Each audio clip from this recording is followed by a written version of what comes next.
Akala ko ikay napahamak na. Huwag ka na mag-alala pa, Ada. Lumayo lamang ako para matakasin ang pakikipag-isang dibdib kay Soldarius. Tinakasan mo ang iyong tungkulin Batid mo ang dahilan, Ada. at batid mo rin na hindi maaaring iwasan mo ang iyong tungkulin, Armea. Ada, hindi ako naparito upang makipagtalo sa'yo. Narito lamang ako upang ipaalam sa'yo na wala ako sa masamang kalagayan. At huwag mo nang pagurin pa ang iyong mga kawal sa paghahanap sa akin. Yun lamang ang ipinunta ko rito, kaya paalam na, Ada. Hindi ka aalis, Armea. Hindi ka maaaring umalis, Armea, hanggat hindi ako nakatitiyak na ikay magbabalik sa Sapiro. Huwag kang maging makasarili, Armea. Harapin mo ang iyong tungkulin bilang isang hara. Ito ba ay utos ng hara sa isang hara?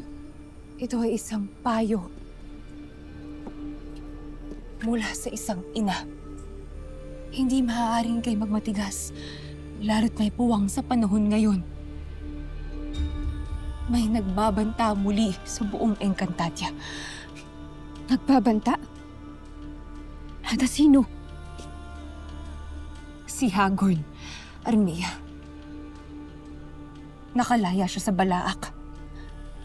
At si Mitena, nakatakas mula sa Karsero. Habang ang iyong mga albe patuloy sa paghahanap sa itim na bathala.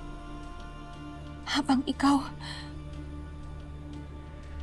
nagmamatigas para lamang makamit ang iyong kalayaan at upang hindi mo harapin ang iyong tungkulin. Armea, bumalik ka ng Sapiro. Palakasin mo ang iyong hukbo upang maging karapat-dapat sila. Dahil kung hindi mo ito gawin, baka ito'y pagyumsisihan.